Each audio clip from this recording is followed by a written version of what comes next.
Oke cuy, balik lagi sama gua Apip di channel Serpent Didi. Dan kali ini guys, kalian bisa lihat untuk eventnya sudah ada event yang terbaru, yaitu event Captains. Dan di video kali ini gua bakalan ngebahas tentang pemain-pemain mana aja yang worth it buat ditukar di event Captain di minggu yang pertama. Dan kita bakalan coba masuk ke bagian event Captain ya, bagian sini cuy. Bagian depan sini udah kelihatan Captain ya. Oke, kita buka. Dan di sini ada beberapa misi yang bisa kalian jalankan untuk mendapatkan beberapa hadiah di sini cuy. Oke, kita langsung buka ke bagian hadiah. Nah, di week pertama bakalan kebuka tim Toti, dan di sini kalian bisa lihat untuk hadiah-hadiahnya lumayan banget ya. Dan di sini untuk sirkuit nanti bisa diskon jadi 1140 doang. Dan itu diskon yang lumayan cuy ya, tapi ya cuma 60 share, tapi ya nggak apa-apa lah, masih oke gitu cuy ya. Oke, kita langsung lanjut aja ke inti dari video ini. Gue bakalan ngebahas tentang pemain-pemain mana saja yang worth it buat ditukar di event Captain di minggu pertama ya. Walaupun saran gue, mendingan kalian tunggu sampai ke week yang keempat, karena siapa tahu nanti di minggu kedua, minggu ketiga, atau bahkan di minggu keempat itu bakalan ada pemain yang lebih gege lagi daripada ini gitu kan, kita nggak tahu gitu ya. Tapi di minggu yang pertama ini juga udah lumayan bagus cuy, dan kita bakalan ngebahas dari over 108 nya dulu cuy. Kita bakal lihat satu persatu. Untuk dang di sini apakah worth it? Kita lihat. Untuk dang CP 108, speednya yang PR cuy 97, tapi untuk defense 128 dan fisiknya oke cuy di 125. Tapi menurut gua dengan speed 97 untuk posisi CP menurut gua masih terlalu nanggung cuy. Kalau kalian mau pakai itu pun harus diduetkan dengan CP yang kenceng, kayak misalkan kayak apa ya, yang kenceng-kenceng tuh siapa? Ibanez yang UTS itu juga masih boleh. Terus siapa lagi ya? Yang kenceng-kenceng kayak Cannavaro masih boleh. Terus Maldini yang TOTY masih boleh. Thuram yang TOTY masih boleh. Pokoknya kalian duetin dengan JP yang kenceng, karena ini JP nya udah tinggi 192 cm, dan juga dia udah punya penyundul kuat di sini cuy. Jadi menurut gua duetnya itu harus yang JP yang kenceng gitu ya. Dan untuk dang menurut gua nilainya 7/10 lah ya, nggak terlalu worth it. Kita langsung lanjut ke Roman Burki untuk posisi goalkeeper of R108. Di sini untuk statsnya lumayan, tapi tinggi badan 187. Udahlah langsung aja 6/10 ya. Gua sama sekali gak merekomendasikan kiper yang tingginya di bawah 190 cm kecuali Lev Yashin. Oke. Dan kita bakal langsung lanjut ke 108 RW ini si Berardi ya. Untuk Berardi weak footnya 53 ya, tapi kakinya kan yang penting buat RW itu kaki kiri. Untuk speednya 122 masih lumayan oke, giring bola 109 masih oke lah ya. Stamina bintang 4, kalian harus siapin pengganti ya buat Berardi. Menurut gua bisa W bisa enggak, tapi kalau misalkan kalian dapat dan kalian butuh RW, apalagi kalian masih pakai RW over 106 ke bawah, masih ya oke lah buat kalian naikin gitu ya. Ya masih oke lah. Ya nilainya sama kayak dang 7/10 ya, nggak terlalu worth it ya. Jadi kita langsung lanjut aja ke Timber si CM 108. Stamina bintang 4, wah ini minus sih, tapi kalau misalkan kalian ambilnya box to box itu masih bisa ngangkat lah, jadi 4,5 staminanya ya. Gerakan trik bintang 3 ya, ini sebenarnya CM gak terlalu penting, tapi ya nggak masalah lah ya buat gerakan trik pak.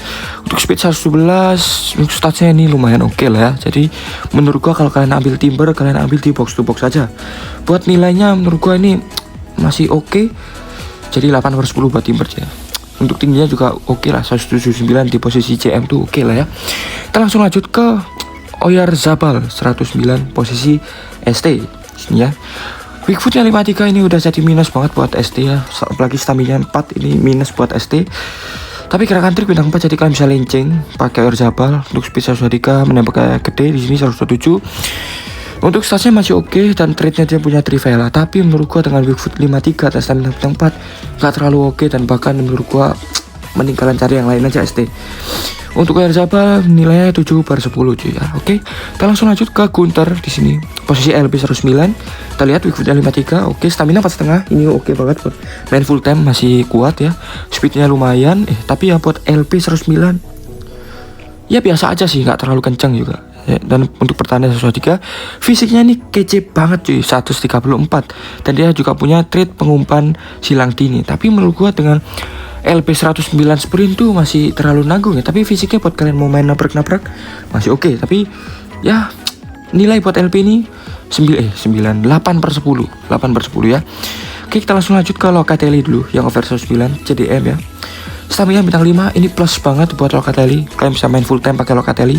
Weak footnya 4/5, pertahanannya di sini nggak terlalu gede cuy, 118, fisiknya 117, dan dia punya trait ini pengumpan jauh dan juga playmaker. Kalau kata ini sebenarnya ya so-so lah buat posisi CDM ya, nggak terlalu oke, tapi nggak terlalu jelek juga. Kalian bisa ambil kemahiran bertahan, dan untuk work rate kita lihat buat CDM sedang tinggi ya. Oke lah buat si Locatelli. Bentar gua aktifin dulu, jangan ganggu biar notifnya nggak ganggu cuy.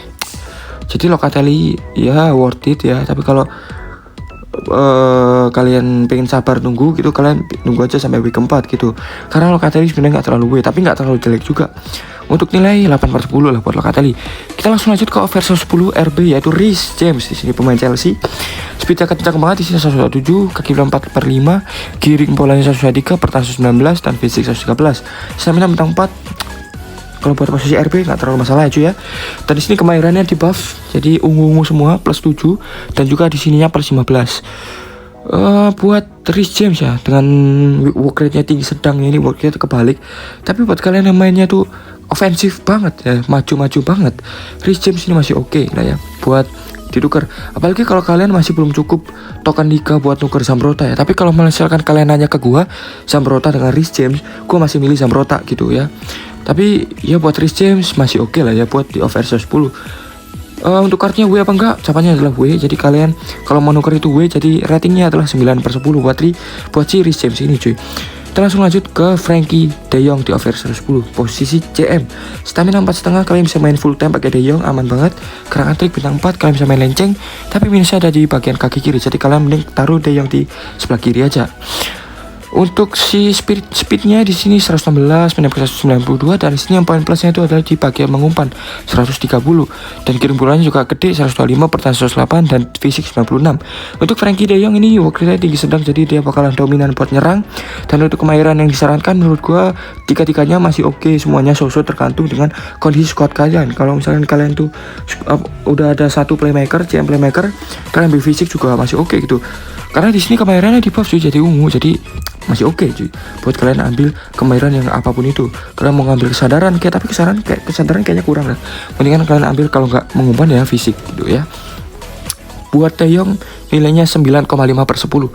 Kita langsung lanjut ke si Dirk Kuyt di sini ya, Kuyt ya, apalah bacanya Kuyt.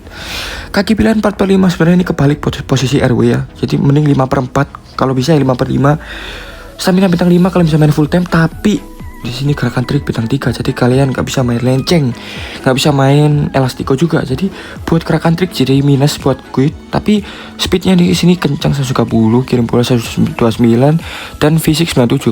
Dia ini pemain RW yang punya stats bertahan yang lumayan 91 itu ya, karena dia bisa di posisi tuh kalian bisa lihat JM, ST, dan juga RM cuy. Jadi serbaguna banget buat Dirk Kuyt. Di sini bisa kalian pakai di mana aja. Tapi kalau misalkan kalian mau nuker dengan 1200 shard, menurut gua ini masih terlalu mahal buat si over 10. Jadi mending kalian sabar aja sampai nunggu ke week yang keempat. Tapi nilai buat si Kuyt 9/10. Oke, kita langsung lanjut ke Federico Valverde. Federico Valverde 111 OVR, speednya 124. Ini CM yang all rounder ya, kaki pilihan 4/5, stamina bintang 5, dan dia pertahanan fisiknya ini lumayan gede. Dan dia menurut gua, saran gua ambil kemahiran di box to box saja. Dan gerakan triknya di sini jadi PR buat Valverde bintang 3, tapi nggak apa-apa lah, pokoknya tinggi-tinggi juga kan. Oh iya, tinggi-tinggi. Dan di sini turretnya ada pengumpan jauh, pengambil tembakan jauh, dan juga si Trivela. Masih oke banget lah buat Valverde ya. Walaupun bintang 3, tapi buat CM nggak terlalu ngaruh juga ya. Nggak main individual banget lah kalau buat CM kan ya. Jadi menurut gua Valverde worth it dengan nilai 9,5/10. Kita lanjut ke over 111 ST Forlan, Diego Forlan. Di sini ST Heroes ya, Uruguay, dan di sini kart Uruguay ya. Speednya 102, menembak 134. Ini tinggi banget sih cuy buat posisi ST. Stamina 4,5, gerakan trik bintang 4, dan untuk kemahirannya ungu-ungu di sini ya. Kalian ambil kecekatan nih ngacir parah, 180-an kalau nggak salah ya. Kalau Evo Mas 30 tuh speednya 121, kirim bola, dan work rate apa tinggi sedang ya, tinggi-tinggi. Tapi ya oke lah, masih oke buat Forlan ya, tapi dia kayak suka maju mundur gitu lah buat Forlan, karena ya work rate-nya itu tinggi. Kaki pilihan 4/5, dia punya trade tendangan pisang dan juga pengambil tembakan jauh. Menurut gua, saran gua kalau kalian pakai Forlan itu kalian duetin terus kalian taruh sebelah kiri. Jadi untuk nilai dari Forlan itu 9/10. Jadi gitu aja ya buat rating pemain-pemain yang worth it buat ditukar di event Kapten week yang pertama. Jadi kalian mau nuker siapa dulu nih buat di Kapten yang week pertama, atau kalian mau nunggu sampai week keempat, atau bahkan kalian mau nabung sampai ke pemain kapten terhebat yang 4000 shard, itu tergantung kalian ya. Tapi kalau kalian gacanya wangi sih masih bisa harusnya ya, walaupun 4000 ini susah banget ya. Nggak tahu gue mikirnya awalnya 2000 gitu ya, tapi malah 4000 ya. Gila cuy, banyak banget ya shard yang dibutuhin.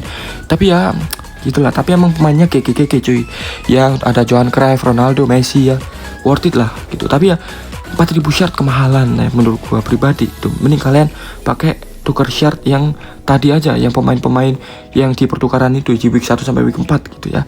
Oke, jadi sekian aja video gua kali ini. Kalau misalkan ada salahnya gua mohon maaf banget, dan thank you banget buat yang udah nonton sampai akhir. See you next time in next video and bye bye.